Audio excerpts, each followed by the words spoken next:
Like करिए, subscribe करिए और बेल आइकन को दबाना बिल्कुल मत भूलिएगा ताकि फौरी तौर पे नोटिफिकेशन आपको मिल जाए जब भी हम एक नया वीडियो रिलीज करें। जय हिंद। यदि अब मैं आपको पूरा समझाता हूं ये प्रोग्राम है क्या दोस्तों। सबसे पहले हम आते हैं ये हाइब्रिड वॉरफेयर है क्या।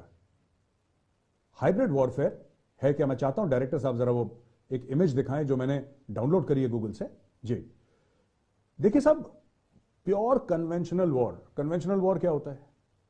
इधर टैंक हैं, उधर एयरक्राफ्ट हैं, इधर सबमरीन है, वॉरशिप्स हैं, इधर दुश्मन के हैं और वो आपस में भिड़ रहे हैं, आपस में क्लैश हो रहे हैं। आपने सबसे पहले घबराना नहीं है, घबराना नहीं है, घबराना नहीं।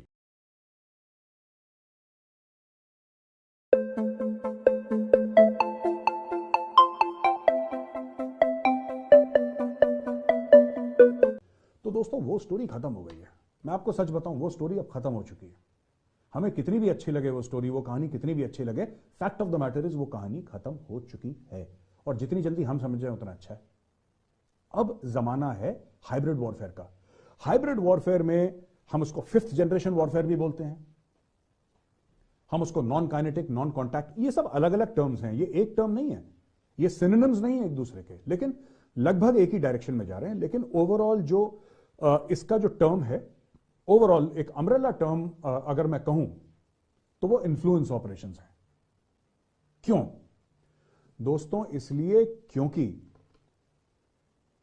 जो centre of gravity of conflict है, centre of gravity of conflict, जो लड़ाई की सेंटर ऑफ ग्रेविटी है वो बदल गई है।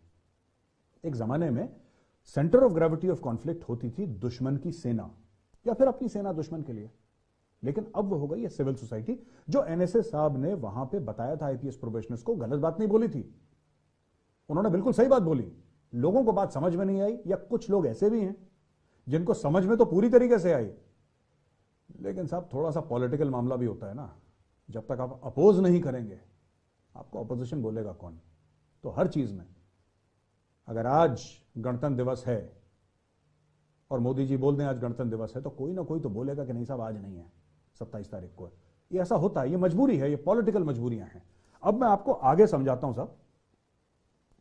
अगर ये 5th जनरेशन वॉरफेयर है, अगर ये 5th जनरेशन वॉरफेयर है, तो 1 2 3 4 भी रहे होंगे पहले। तो 1 बाय 1 मैं पहले आपको समझाता हूं साहब, 1st जनरेशन वॉरफेयर क्या है। 1st जनरेशन वॉरफेयर दोस्तों, हाथी, घोड़े, इन्फेंट्री, चैरियट्स, जैसे पुराने जमाने में लड़ाई होती थी राजा महाराजाओं के बीच में, तो फॉर्मेशंस भी होते थे, फ्लैंक्स कहते थे उसको, और कॉलम्स चलते थे सीधा। आपने देखा होगा पुरानी फिल्मों में, इंग्लिश फिल्मों में खासतौर से आपने देखा होगा, ये इवन कुछ जो लेटेस्ट हिंदी मूवीज बनी है उसमें आपने देखा होगा किस तरीके से हाथी घोड़े आमने से आते थे और आमने सामने टकराते थे। That is 1st generation warfare. तो ये तो हो गया 1st जनरेशन वॉरफेयर। अब हम आते हैं 2nd जनरेशन वॉरफेयर पे।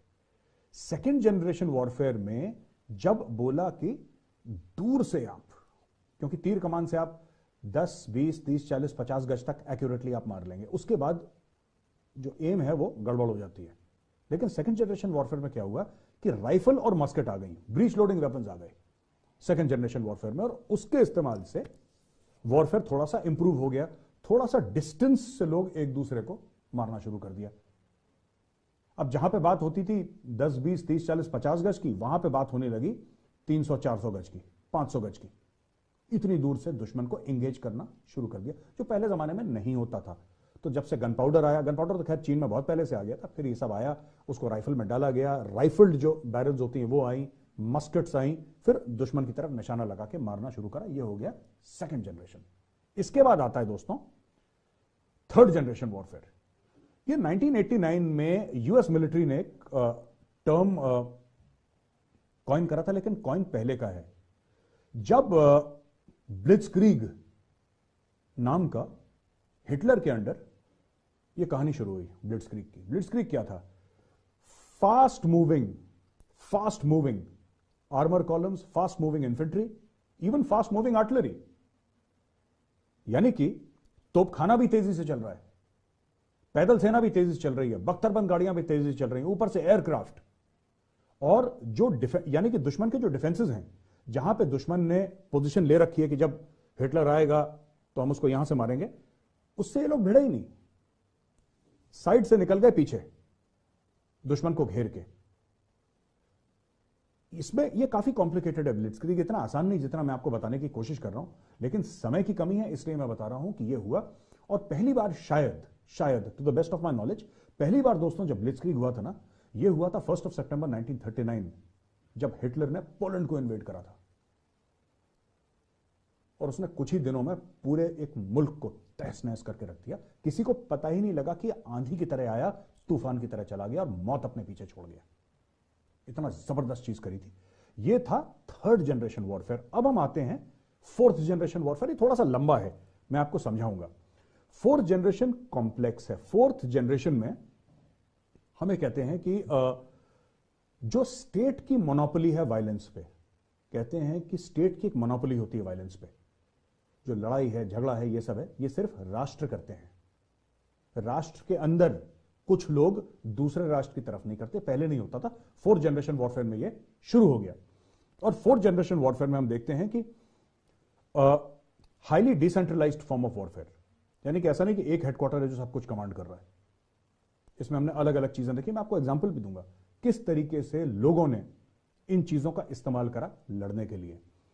तो लैक ऑफ हायरार्की, जैसे फौज तो हायरार्की से चलती है, फौज हायरार्की से ही चलती है, लेकिन आजकल की लड़ाई में कई ऐसी चीजें जिसमें हायरार्की है ही नहीं।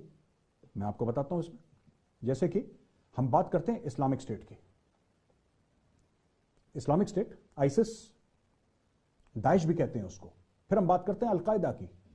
ये कौन है ये लोग, ये कहां से आए हैं, इनको पैसा कौन देता है, किसका फायदा है अगर अलकायदा लोग भेजे और जाके वो वर्ल्ड ट्रेड सेंटर में या पेंटागन में अपने जहाज मार दें और 3000 से ज्यादा अमेरिकन की जान ले लें?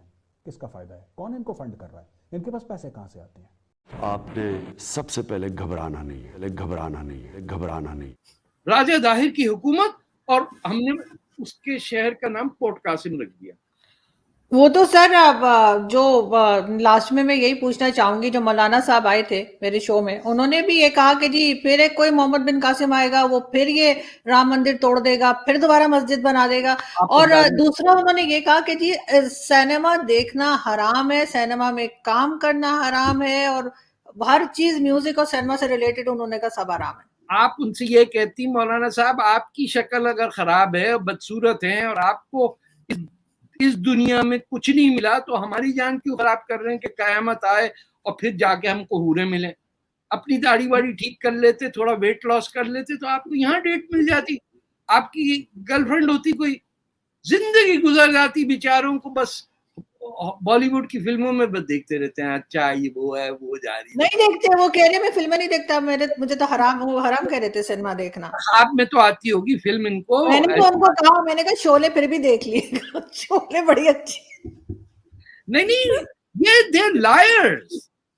ये आपको अगर पाकिस्तान में रह के मौलवियों से चिढ़ है, तो मैं आपसे रेकमेंड करता हूँ एक टूर लीजिए इंडिया का।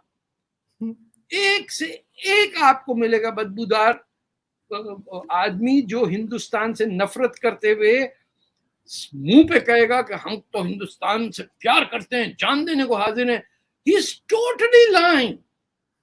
अंदर बैठ के पुरानी दिल्ली में कहेगा ऐसा तो नहीं।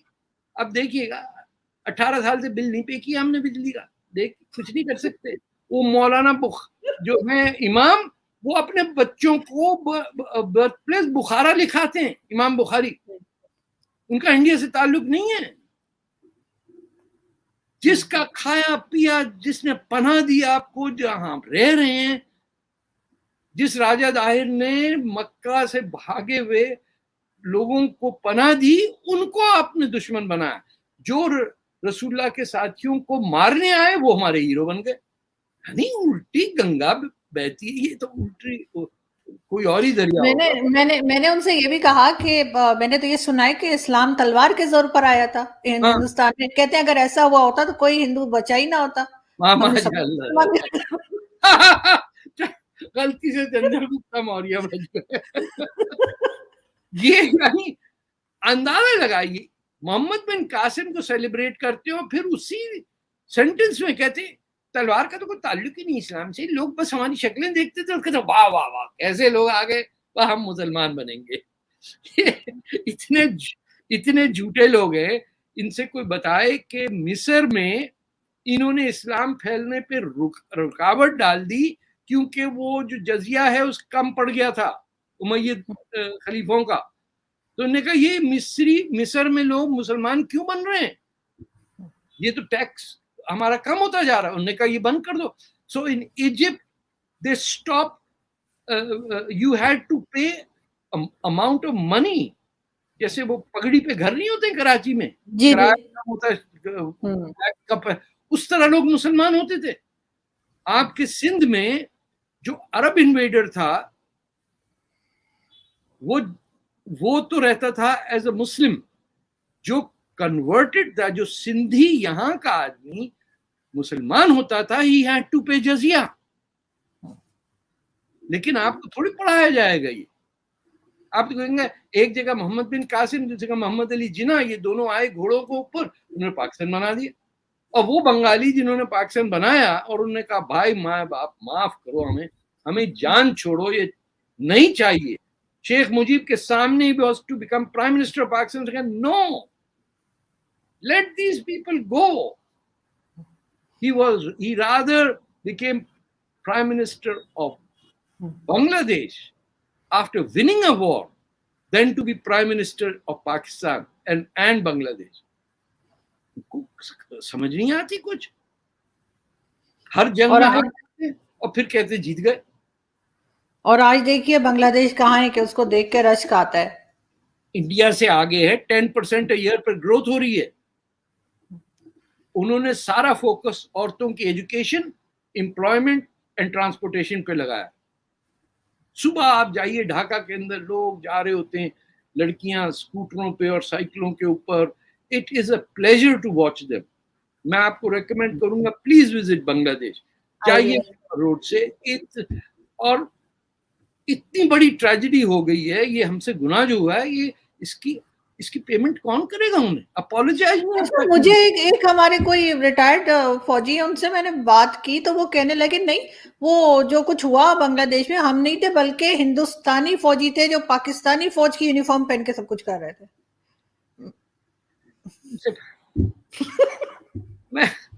मैं 1970 में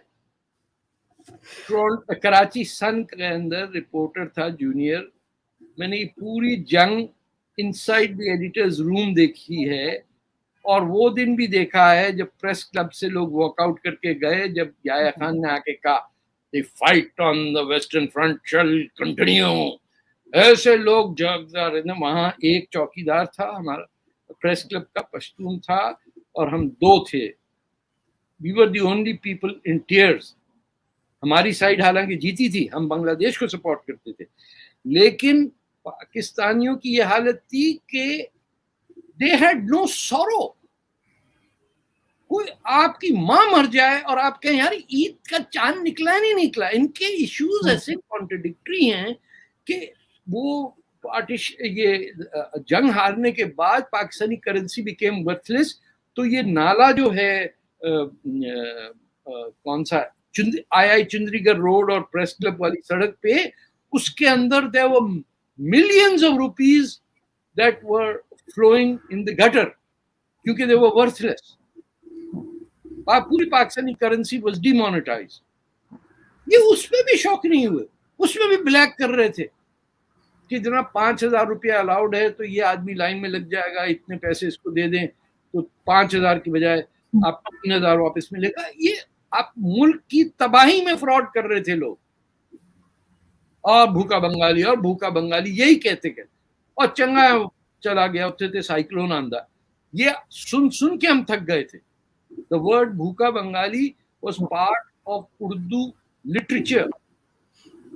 अगर वीडियो पसंद आया है तो लाइक का बटन जरूर दबाएं। Thank you.